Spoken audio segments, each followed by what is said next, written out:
I introduce myself as Sameer Rawal. I currently, in my role, I head the department which is known as the Strategy and Marketing Department in Huawei in India. You might be aware that Huawei is globally being divided into three main business groups, which is the career business groups, the consumer business groups, and the enterprise business group. I represent the career business group. I have been with this organization for past 7.5, 8 years under multiple roles. The first role which I took forward was for the heading the sales for Idea Cellular and the BPL Mobile. After which I had an opportunity of moving to China in the headquarters, worked there for a couple of months and then came back to head this department of strategy and marketing. So I think that answers the first part. Regarding the second part, Huawei in the last year, 2014, it has been out. The unaudited part, which we may say, is that we have done revenues of $46 billion. This year, we have actually, we can say that we have surpassed Ericsson as well. Huawei as an organization, all the three BGs at this point of time are growing at a minimum CAGR of approximately 18%. The consumer BG, which is growing at the fastest, which is for the devices and the dongles, is actually contributing more. Now coming specifically on the India part, in 2014 we did reasonably good business with all the tier 1 operators in the country. To name as Bharti Airtel, Vodafone in India, as well as Idea Cellular, and of course Tata. The business that we did was predominantly the operators were on the expansion mode and they were on to build their pipeline, the network pipeline, and we assisted them to make the entire transmission network ready for a future 4G network. That's what we are doing at this point of time.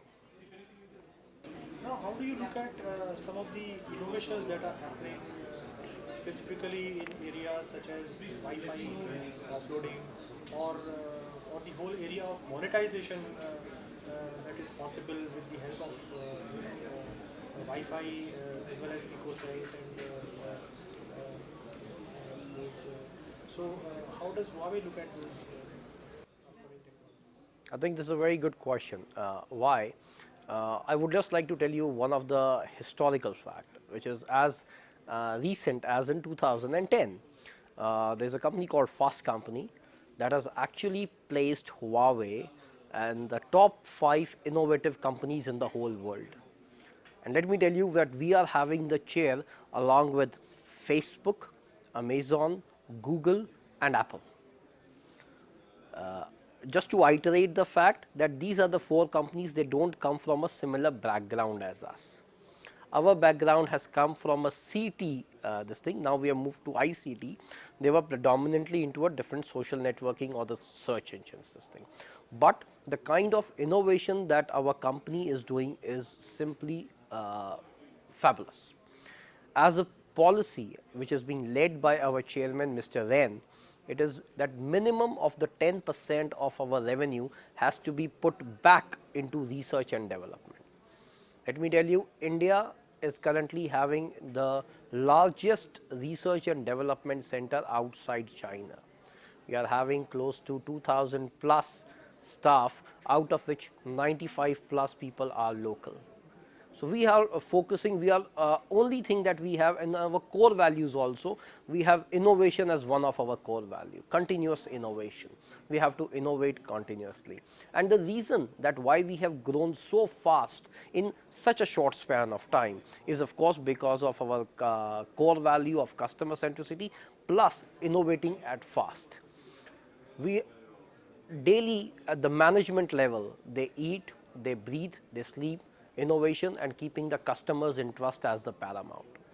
Now coming to the business part of your question, I would not like to limit only to Wi-Fi side of things. I'll tell you why Huawei immediately became a success starting from 2004. From 2004 to 2014 end of 15, Huawei has invested approximately 25 billion US dollar into research and development. Now this is a huge sum. And this is as big as an entry barrier for any other small company to come in. In 2004, when the world was actually making the macro base stations, Huawei innovated and made the distributed base stations, which is just like the size of your pizza box, and that RRU are getting mounted on the top of a tower. That immediately got the traction. Way back 3 years later, 2007, 2008, when the industry, the worldwide people were sitting on actually 10G network on the transmission side or the 40G, Huawei was making 400G. We were doing research and development and innovation on 400G. Currently, we are the largest at this point of time in terms of market share. In India specifically, we have got 100% market share, of course, because 400G router is available only with Tata at this point of time. But we have almost like 160 plus installations for the world. 2012 end, the management and the board of directors of Huawei globally, they started working on 5G technologies. Huawei is amongst the founding member. We are amongst the founding member who was also trying to make the specifications. Of course, they are not yet confirmed, but we are amongst the pioneers in terms of innovation. Now, coming specifically to an LTE technology, which is currently talked about in India at this point of time, and your specific question on Wi-Fi. We see these are complementary technologies. Why we see these as a complementary technologies is because LTE has to have a mass coverage. Because of the band, it may not have a coverage part. But having said that, what happens, what a user actually looks at, he is not wanting on the street, he does not want that LTE speeds. Where he is sitting right now, he wants the best of the speeds. So this is why the Wi-Fi hotspots and these kind of solutions are going to gain traction.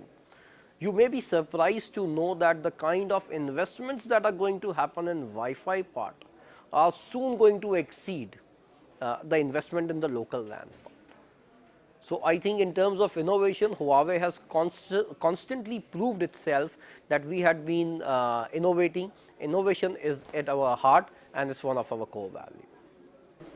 Now, as an organization, what do you think about the Digital India initiative, which is pretty much the focus of the government, and what are some of the possibilities that you see are there in front of the country? See, I think we all know, all the people in this country are aware that after 30 years, this country has got an absolute majority. And we all are under an aura of our Prime Minister, Mr. Narendra Modi. And right now, the entire world has actually, in the first, believed that Mr. Modi is actually a world-class leader. Whatever he thinks, the first thing, let us even start, I don't want to be making a political statement, but the fact is, when he was not even given a visa for America, at this point of time, American presidents are coming here time and again. And he was such a hit when he went to America, Mr. Modi, that even said that Elvis Presley was not in a position to get this kind of thing. Now, when he starts thinking big, when he said, Sabka Saath, Sabka Vikas, I think it is a very small statement, but it has a very deep and profound meaning. He wants to take the entire countries, all people together for the development part. One of the initiatives that he has taken is about the Digital India. Now, personally speaking, I have this strong belief that we are being subjected, or rather we are being pushed back in terms of usage of digital. We are being pushed back as a country. This country, which is producing at least 2 lakh engineers a year, there is no reason which is known as the Bangalore, known as the Silicon Valley of India. We have got so much of prowess in our software capabilities. There is no reason why this country is still at this point of time looking for example, a 3G technology. We should be having a 4G technology today. We should not be seen as a user of WhatsApp and Facebook. Rather, we should be the creators of Facebooks and WhatsApp. I remember in the morning session when our telecom minister Ravi Shankar Prasad ji, he made a statement when Mark Zuckerberg visited him saying, what is your age? He said 30. He said, when you founded Facebook? He said, when I was 19. He said, India also have a similar this thing. He said, I met Sachin Bansal of Flipkart. He said, what is your age? He said, 33. He said, when you founded Flipkart? He said, when I was 27. So these kind of trends are coming up.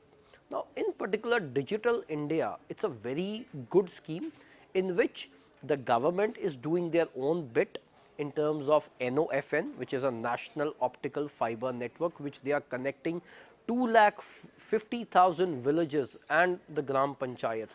Mind you, it is not an easy task at all. This is an ardent task. It is an ardent task, but this government has taken up.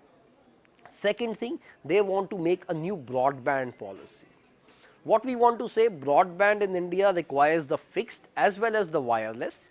What we are only saying is that maybe it is easy to have a quick, if you want a low hanging fruits, if we want to catch up first, I think we should go for the wireless part of it, India as a country.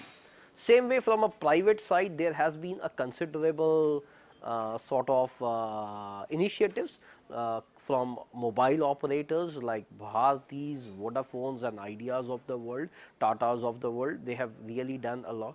From a equipment manufacturer perspective, we have constantly supported operators in all their initiative, in all their endeavors towards making this society more stable and digital.